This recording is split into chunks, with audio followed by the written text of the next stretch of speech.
झी24 तास एक पाऊल पुढे। D+D झोन, क झोन, ड झोन अशा प्रकारचे केलेले आहे। सेज नेमका कोणत्या कॅटेगरीमध्ये आहे हे सरकारने अद्याप स्पष्ट केलेलं नाही। आणि यामधून अगदी शहरालगतच्या जमिनी किंवा मुंबई सारख्या शहरामधल्या ह्या जमिनी याच्यामध्ये उद्योग उभे राहून त्या ठिकाणी निवासी रहिवासासाठी कुणी जाईल अशी अजिबात शक्यता नाही। या ठिकाणी निवासीसाठी प्रयोजनासाठी जागा द्यायच्या, उद्योग उभं करतो आहे असं नुसतं प्रपोजल टाकायचं आणि पर्पज चेंज करून या ठिकाणी निवासीसाठी तिथे टावर्स उभे करायचं, हा याच्या मागचा डाव आहे। आणि त्यामुळे या शेतकऱ्यांच्या घेतलेल्या जमिनी ज्या नाममात्र दरात तुम्ही खरेदी करता त्या बिल्डरच्या घशामध्ये घालण्याचा ना उद्योगाच्या घशात घालण्याचा हा प्रयत्न दिसतोय। अगदी खूप महत्त्वाची मांडणी तुम्ही केलेली आहे भाई। त्यांनी बिल्डर्सची नावं सुद्धा घेऊन सांगितलेली आहेत की कुठले कुठले बिल्डर्स होते ज्यांना एसीझेड उद्योजक होते, ज्यांना एसीझेड मंजूर झालेले होते आणि त्यानंतर कशा प्रकारे ते डिनोटिफाईड झाले, त्याच बिल्डरांना त्यांचंच पुनर्वसन करण्याचा घाट घातलाय असा एकनाथ खडसेंचा आरोप आहे। ज्या प्रकारे वाटणी करण्यात आलेली आहे 100% पैकी 60% जागेवर उद्योगांची उभारणी, 30% जागेवर रहिवासी सुविधा आणि 10% जागेवर इतर, यावर सुद्धा आक्षेप घेण्यात येतोय। तुम्हाला काय वाटतं याबद्दल? कुठलेही कडक रूल्स अँड रेग्युलेशन्स न लावता अशा प्रकारचा नियम करणं हे बिल्डर धार्जिण आहे असा संशय का घेतला जाऊ नये?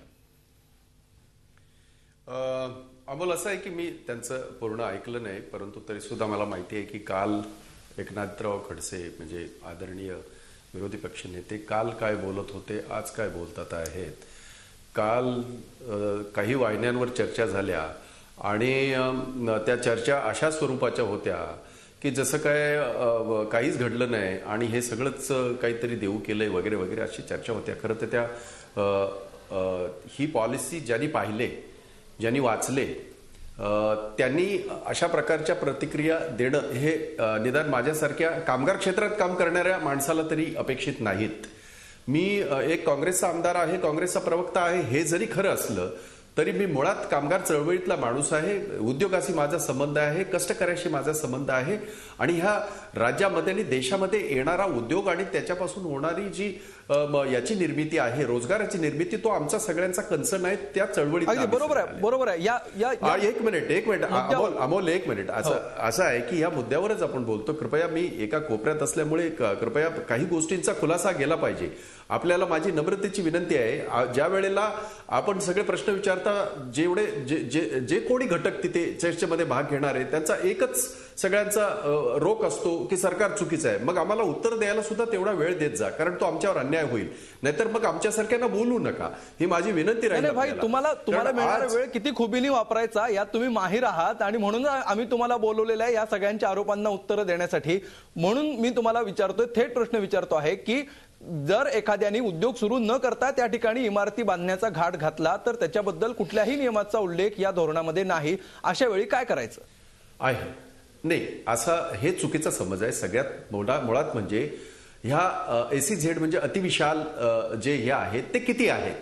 आज या राज्याच्या 32 जिल्ह्यामध्ये 33 जिल्ह्यामध्ये जी परिस्थिती आहे, मी शेवटचं जे वाक्य ऐकलं यांचं, सन्माननीय खडसे साहेबांचं, हे अबकडं काय आहे ते आम्हाला माहित नाही। मला आश्चर्य वाटतंय, स्वतः मंत्री राहिलेले आहेत, या राज्याच्या जिल्ह्यांची जी वर्गवारी झालेली आहे अ ब कड प्रमाणे ती सगळ्यांना जगजाहीर आहे। आपल्याला माहित नाही असं म्हणता मला आश्चर्य वाटतंय। नक्षलव्याप्त जे जिल्हे आहेत त्या नक्षलव्याप्त जिल्ह्यामध्ये जर आपण पाहिलं, लघु उद्योग असतील, सूक्ष्म लघु उद्योग असतील, मध्यम उद्योग असतील किंवा मोठे उद्योग असतील, त्यांच्यासाठी दिलेली 100% 90% सूट सरकारने आज त्या विभागामध्ये त्याला प्रोत्साहन देण्यासाठी जे केलेलं सरकारने आखलेलं धोरण, आणलेलं धोरण, त्याचा साधा उल्लेखही आपण केला नाही। आपल्या डोक्यामध्ये किंबहुना असं असावं, तुमच्या डोक्यामध्ये फक्त बिल्डर आहेत, आमच्या डोक्यामध्ये ते बिल्डर नाहीत।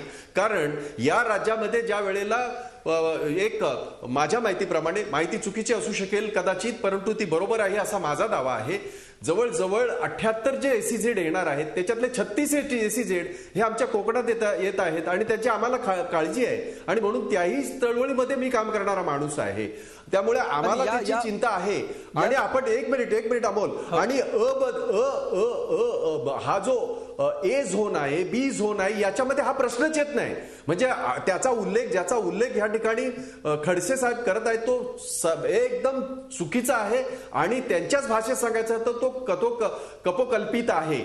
ए झोन मध्ये अशा प्रकारे एसीझेड येणार नाही आणि तो जर आला, जसा आपल्या मुंबई मधला आपण सिप्स मध्ये एक विशिष्ट याच्यासाठी उद्योगासाठी जो एसीझेड केला होता, आज तो त्या ठिकाणी आहे हे लक्षात घ्या तुम्ही. तर तो बरोबर आहे. वेगळे कायद्याने वेगळी त्याची चौकट तयार होईल हे मला मुद्दाम सांगायचं आहे. अगदी भाई जगताप, तुम्ही तुमचा मुद्दा मांडलेला आहे. हा प्रश्न मात्र तरीही संजयची अनुत्तरित आहे की अशा प्रकारचे जी विभागणी करण्यात आलेली आहे 60, 30 आणि 10 ह्या सगळ्या पॉलिसीबद्दल तुम्ही आज मुख्यमंत्र्यांनी आणि नारायण राणेंनी जी पत्रकार परिषद घेतली त्या ठिकाणी सुद्धा हजर होता. तुम्हाला काय वाटतं नेमकं काय चुकलेलं आहे, कुठे कमी पडलेलं आहे? अमोल, याच्या आधी फक्त मी भाईना एक थोडं करेक्शन करतो. आपल्या राज्य म्हणजे भारताच्या लेवलला साधारण एक 400 एसीझेड काउन्सिल म्हणून असते, ते त्यांच्याकडे बघतात.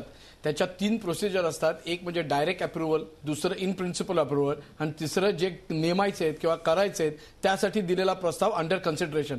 ऑफकोर्स म्हणजे महाराष्ट्र अद्ययावत आहे, प्रोग्रेसिव्ह आहे, प्री एमिनंट स्टेट ज्याचा नेहमी हे करतो आपण उल्लेख करतो. त्यामुळे महाराष्ट्रात नक्कीच 150च्या वर एसीझेड प्रस्तावित होते. त्यातले 20 फक्त आता एसीझेड हे आता चालू झालेले आहेत आणि जवळपास 100 ऐकून घ्या ना आता, आणि 124 जे एसीझेड आहेत ते ऑलमोस्ट आता डिनोटिफाय झाले. कारण त्याच्यात कारणं वेगळी आहेत. राज्य सरकारमधली दिरंगाई असेल, केंद्राने नवीन डायरेक्ट टॅक्स कोड आणलं, मिनिमम अल्टरनेट टॅक्स आणला, त्यामुळे गेले. त्यामुळे फक्त एक परत माहिती तुम्हाला करेक्ट करतो. आत्ताच्या नुसार 29,000 हेक्टर एवढी जमीन आता त्यासाठी एक्वायर केलेली होती. त्यातली ऍक्च्युअल जी अक्विजिशन मध्ये आली होती ती 16,000 हेक्टर, ती सुद्धा प्रायव्हेट जे रूट आहे त्यांनी ती एक्वायर केली होती. आणि 13,000 जी हेक्टर आहे ती आपल्या प्रायव्हेट सेक्टरला MIDC असेल किंवा सिडको असेल यांनी मदत करून गेली. मगाशी अमोलनी विचारलेल्या प्रश्नाकडे मिळतो. त्यानुसार आत्ताच्या म्हणजे आधीच्या एसीझेडच्या पॉलिसीमध्ये 50% इंडस्ट्रीसाठी, 50% नॉन इंडस्ट्रीसाठी अशी मुळी पॉलिसी होतीच. फक्त आता सरकार ज्याच्यावर डिडीम करत आहे आणि आता मोठं काय सांगतंय की आम्ही किती आता म्हणजे एकूणच डेव्हलपमेंट आहोत, ते सुद्धा लोकल विलेजर्सचे इंटरेस्ट जपण्यासाठी, म्हणून आम्ही 50 ते आता 10% इंडस्ट्रीसाठी केले. रिमेनिंग जे 40% पैकी 30 रेसिडेन्शियल आणि 10 हे कमर्शियलसाठी. याच्यात मेन गोष्ट आता इथे आपल्याला खरा अभ्यास करण्याच्या दृष्टीने जी महत्वाची आहे ती हीच आहे की जेव्हा हे सरकार म्हणतं की आम्ही 60% ही जमीन इंडस्ट्री पर्पजसाठीच मॅन्डेटरी केलेली आहे, पण जर का आपण पूर्वीचा अनुभव घेतला, मुंबईचाच आपण अनुभव घेऊया. मुंबईमध्ये 56 टेक्सटाईल मिल होत्या, 58 असतील. त्याच्यातल्या ज्या प्रायव्हेट ज्या मिल होत्या साधारण 26, त्यामध्ये जेव्हा आपण डेव्हलपमेंट कंट्रोल रूल 58 मध्ये जो बदल केला त्यामुळे 1/3 ईच अशी एक पॉलिसी आणली.